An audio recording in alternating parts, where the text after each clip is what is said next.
Hello दोस्तों, आप सभी का स्वागत है नारायण एडुकेयर एकेडमी के इस ऑफिशियल यूट्यूब चैनल पर। एक बार मैं आज फिर से वीनू सर आप सब के लिए हिंदी की एक अच्छी क्लास लेके उपस्थित हुआ हूं।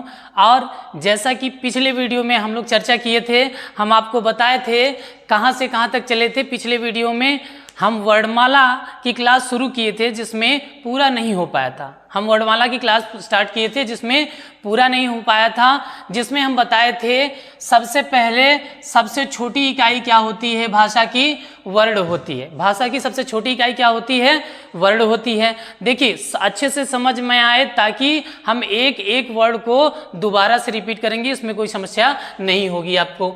तो वर्ण क्या होता है, हम बताए हैं आपको कि मौखिक रूप का जो सबसे छोटी इकाई होती है ध्वनि, उसको लिखित रूप में हम लिख लेते हैं तो क्या हो जाता है, वो वर्ण कहलाता है। अब वर्ण से वर्णमाला बनती है, वर्णों की एक माला है देवनागरी लिपि में। जैसा कि देवनागरी लिपि की बात तो हम पहले ही किए थे। तो वर्णमाला की परिभाषा हम बताए थे। क्या होती है वर्णमाला की परिभाषा, यानी वर्णों के व्यवस्थित समूह को क्या कहते हैं, वर्णमाला कहते हैं। वर्णों के व्यवस्थित समूह को वर्णमाला कहते हैं। तो हम सबसे लघुतम इकाई भाषा की चलते हैं वर्ण पे। तो वर्ण हम बताए थे पिछली क्लास में दो प्रकार के होते हैं, या वर्ण को दो भागों में बांट दिया जाता है। उसमें पहला होता है स्वर और दूसरा होता है व्यंजन। पहला होता है स्वर और दूसरा होता है व्यंजन। और पिछली क्लास में स्वर को भी कहते हैं ना, समझने के लिए अच्छे तरीके से डिवाइड करके बांटा गया है। तो पिछली क्लास में हम इसके पहले आधार को, है ना, स्वर को भी अच्छे से समझने के लिए 5 आधारों पर बांटा गया है। स्वर को भी अच्छे से समझने के लिए 5 आधारों पर बांटा गया है, जिनमें से पहला आधार हम पढ़े थे। कौन सा आधार पढ़े थे, उसके स्वर को समझने का, जिसमें पहला प्रकार आ जाता है आपका उच्चारण। उच्चारण अवधि के आधार पर, उच्चारण अवधि के आधार पर वर्ण के भेद। उच्चारण अवधि के आधार पर वर्ण के भेद, जिसमें हम बताए थे उसमें 3 प्रकार के होते हैं। पहला आता है आपका ह्रस्व स्वर, और दूसरा आता है आपका दीर्घ स्वर, और तीसरा आता है आपका प्लुत स्वर। कौन कौन सा, ह्रस्व, दीर्घ और प्लुत स्वर। प्लुत स्वर। अब कुछ लोग कहते हैं इसमें क्या कि प्लुत स्वर को मान्यता नहीं मिलती है, तो हिंदी में कुछ लोग इसको मान्यता देते हैं, कुछ लोग 2 ही बताते हैं। लेकिन आप जानते रहिए, ज्ञान की दृष्टि से अपने पास यह ज्ञान रखिए। तो पिछले वीडियो में हम ह्रस्व, दीर्घ और प्लुत के बारे में भी चर्चा किए थे। आज इसके आगे से हम चर्चा करते हैं कि जो उसका दूसरा प्रकार आता है ओष्ठाकृति के आकार पर वर्ण के भेद। दूसरा प्रकार है आपका ओष्ठाकृति के आकार पर वर्ण के भेद। ओष्ठाकृति के आधार पर वर्ण के भेद। अब इसमें हम फिर देखते हैं इसके कितने भेद हैं। इसको भी 2 भागों में बांटा जाता है, यानी इसके 2 भेद बताए गए, जिनमें पहला आता है वृत्ताकार। कौन सा, वृत्ताकार वर्ण, और दूसरा आता है अवृत्ताकार वर्ण। वृत्ताकार वर्ण और अवृत्ताकार वर्ण। अब इसमें हम देख लेते हैं एक बार पुनः वृत्ताकार वर्ण क्या होता है और अवृत्ताकार वर्ण क्या होता है। अब उसमें हम जब देखते हैं तो वृत्ताकार वर्ण अर्थात जिन स्वर ध्वनियों को बोलने में हमारे मुख यानी हमारे ओष्ठ वृत्त के आकार में बने, तो वो क्या कहलाते हैं, वृत्ताकार स्वर। और जिन स्वरों के उच्चारण में हमारे ओष्ठ की आकृति वृत्त के आकार की नहीं बनती, उन्हें हम क्या कहते हैं, अवृत्ताकार वर्ण। अब देख लेते हैं वृत्ताकार वर्ण में कौन कौन से आते हैं और अवृत्ताकार वर्ण में कौन कौन से आते हैं। उसके लिए हमें स्वरों को उच्चारित करके एक बार पुनः देखना पड़ेगा।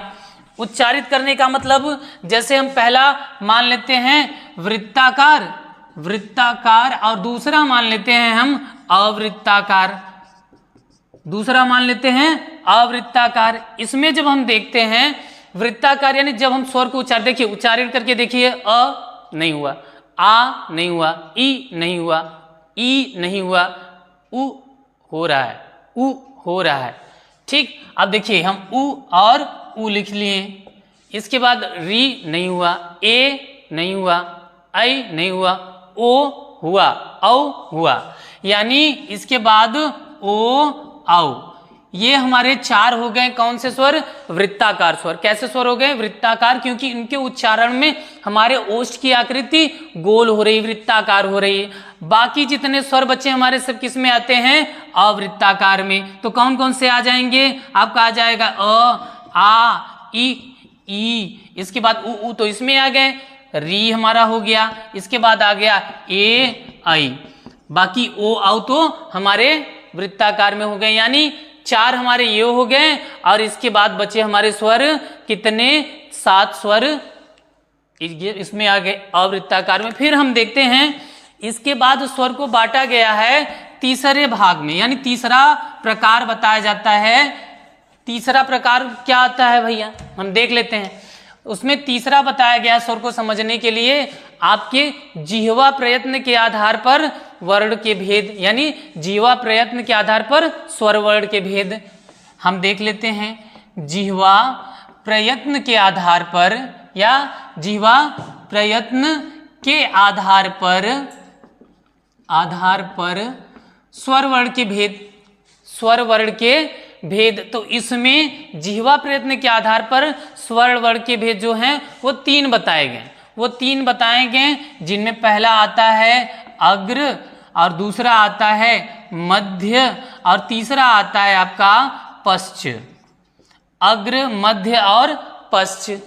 अब इसमें हम देखते हैं किन्हें हम अग्र कहेंगे, किन्हें मध्य कहेंगे, किन्हें पश्च कहेंगे। तो इसको समझने के लिए हम कह सकते हैं कि यानी जिन स्वर वर्णों के उच्चारण में हमारे जिह्वा का अग्रभाग क्रियाशील रहता है, या हम कह सकते हैं जिह्वा क्रियाशीलता भी, क्रियाशीलता के आधार पर भी हम कह सकते हैं स्वर वर्ण के भेद। तो उसमें यानी जिसमें हमारी जिह्वा का अग्रभाग क्रियाशील रहता है उच्चारण में, किनको? स्वरों के उच्चारण में, तो वो अग्रस्वर कहलाते हैं। और जिसमें हमारे जिह्वा का मध्य भाग क्रियाशील होता है उन्हें मध्य स्वर कहते हैं। इसके बाद जो पश्च भाग हमारे जिह्वा का जब जिसमें क्रियाशील होता है वो क्या कहलाते हैं? हमारे पश्च स्वर। अब देख लेते हैं मध्य में हमारा कौन सा स्वर आ जाता है? उच्चारण करके देखेंगे तो आ जाता है अ। कौन सा आ जाता है? अ। इसके बाद देखिए फिर समझने के लिए ट्रिक के अनुसार हम चल देते हैं। बचा हमारा कौन सा? आ। इसके बाद फिर क्या आ जाता है इसमें? आपका उ, फिर आता है ओ, औ। अब बचे हुए स्वर कौन कौन से हुए हमारे? बचा ई, इसके बाद कौन सा बचा आपका? री, ए, आई। यानी इस तरीके से हम जिह्वा की क्रियाशीलता या जिह्वा प्रयत्न के आधार पर स्वरों को बांट देते हैं। ये तो हो गया हमारा तीसरा प्रकार। अब कौन सा आधार हुआ वर्णों, स्वर वर्णों को बांटने का? वो भी देख लेते हैं। चौथा आता है हमारा स्वर वर्णों को बांटने का जो आधार है वो है आपके मुखाकृति के आधार पर। चौथा क्या है? मुखाकृति के आधार पर, यानी मुख की आकृति के आधार पर स्वर वर्णों के भेद, है ना? मुखाकृति के आधार पर स्वर वर्णों के भेद। तो इसमें भैया 4 बताए गए, इसमें 4 बताए गए, जिनमें पहला आता है आपका संवृत। कौन सा आता है? संवृत। दूसरा आता है अर्ध संवृत, दूसरा आता है अर्ध संवृत। और तीसरा आता है आपका विवृत, विपरीत। और चौथा आता है अर्ध विवृत, अर्ध विवृत। इसमें हम देख लेते हैं, इसको भी एक बार समझ लेते हैं। संवृत स्वर ऐसे स्वर होते हैं जिनको उच्चारण में हमारा मुख क्या होता है? बंद सा रहता है, बहुत मामूली सा खुलता है, वो संवृत होते हैं। इसके बाद अर्ध संवृत, यानी ऐसे स्वर वर्ण जिनको उच्चारण में संवृत स्वरों के उच्चारण से थोड़ा सा ज्यादा मुख खुलता है, उन्हें हम क्या कहते हैं? अर्ध संवृत स्वर। इसके बाद आता है विवृत स्वर, यानी जिन स्वरों के उच्चारण में हमारा मुख पूरा खुलता है वो क्या कहलाता है? विवृत स्वर कहलाता है। फिर इसके बाद आता है अर्धविवृत यानी जिनको उच्चारण में हमारा मुख लगभग आधा खुला रहता है वो क्या कहलाते हैं, अर्धविवृत स्वर। तो अब हम देख लेते हैं भैया इनमें कौन कौन से वर्ण आएंगे, यानी कौन कौन से स्वर वर्ण आएंगे। तो विवृत में सबसे पहले बोल के देखिए आ ऐसा है, हम ट्रिक के अनुसार देखते हैं तो समझ में भी आ जाएगा। तो आ ऐसा है जिसको बोलते वक्त हमारा पूरा मुख खुलता है, तो हम यहाँ पर आ लिख दिए। इसके बाद इसका बचा एक अर्धविवृत तो अ भी हम यहाँ पर लिख दिए। इसके बाद फिर हम देखते हैं इसको समझने के लिए, इसके बाद जो अगला स्वर आता है वो हमारा किस में चला जाता है, संवृत में। तो क्या कहते हैं इसको, इसमें कौन कौन से आते हैं, ई, फिर कौन सा आता है, री, इसके बाद ऊ, फिर आपका बचा देखिए कौन सा, ए, तो आई यहां पर हम लगा दिए, ओ तो औ हम यहां पर लगा दिए। यानी कुल मिलाकर हम समझ गए 5 2 7 1 8 8 और 3 11 11 स्वर हमारे हो गए। कहां से, यहां। किसके आधार पर, मुखाकृति के आधार पर स्वर वर्णों के भेद, स्वर वर्णों के भेद है ना, मुखाकृति के आधार पर स्वर वर्णों के भेद, जिनमें आता है पहला संवृत, दूसरा अर्धसंवृत, तीसरा विवृत और चौथा अर्धविवृत। इनके विषय में हम पूरा बता चुके हैं। ठीक, अब हम चलते हैं इसके पांचवें आधार पर।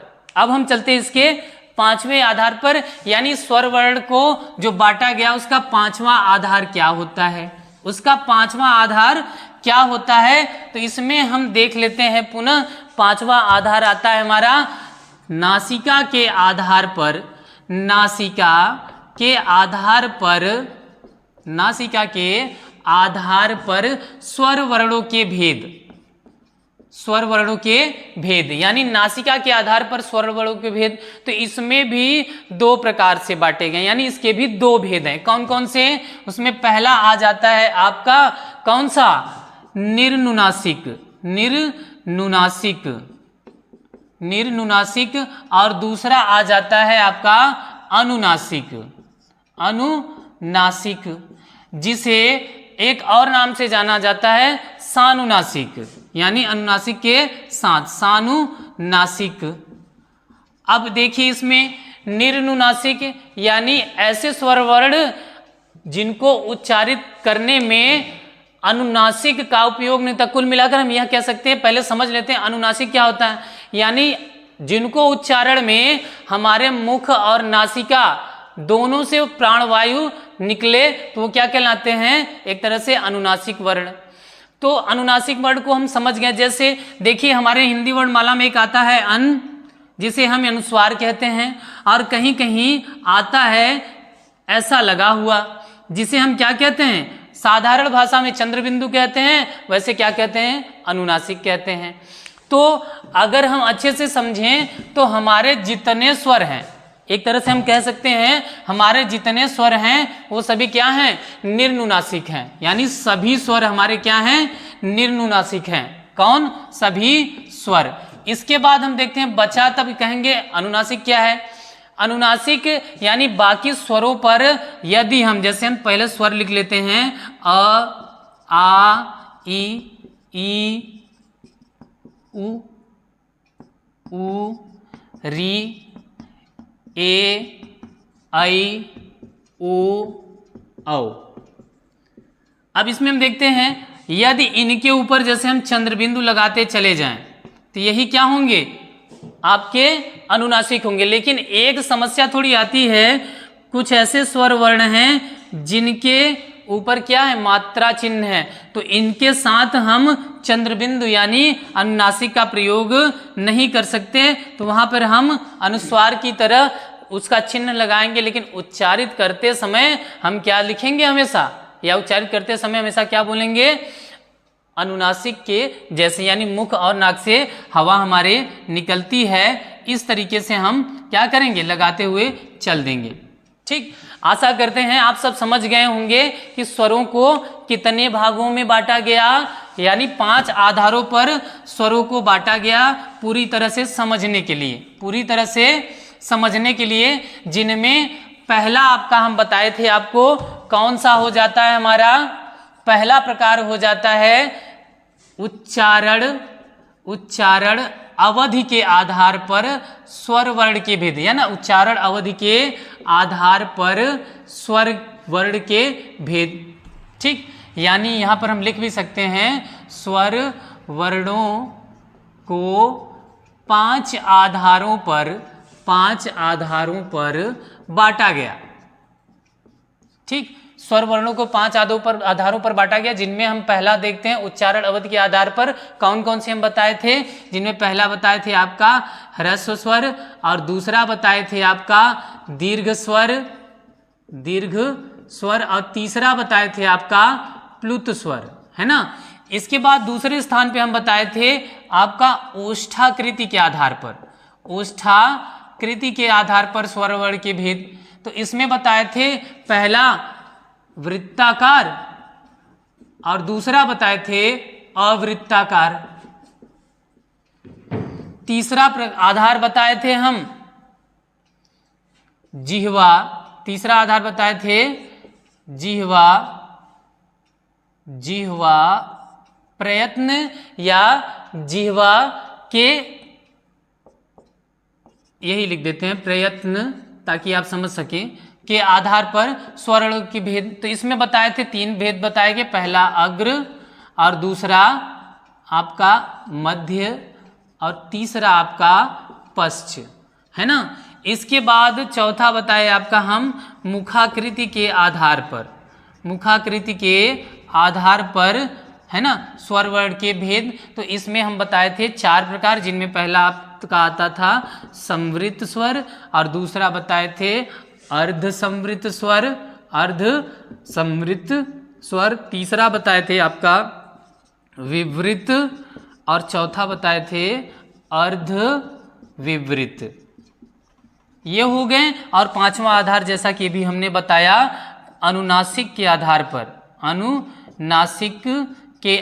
पर या अनुनासिका के आधार पर स्वर वर्ण के भेद, जिसमें पहला बताए थे कौन सा आपका निर्नुनासिक, और दूसरा आपका बताए हमने सानुनासिक या अनुनासिक। ठीक, अब एक बार आप देख लीजिए और इसके बाद आशा करते हैं हम सारी चीज़ें आपको अच्छे से समझ में आई होंगी, और अगले वीडियो में फिर हम चलेंगे आपको वर्ण का दूसरा प्रकार लेकर व्यंजन, उसके बारे में विस्तृत रूप से हम फिर समझेंगे। तब तक के लिए धन्यवाद।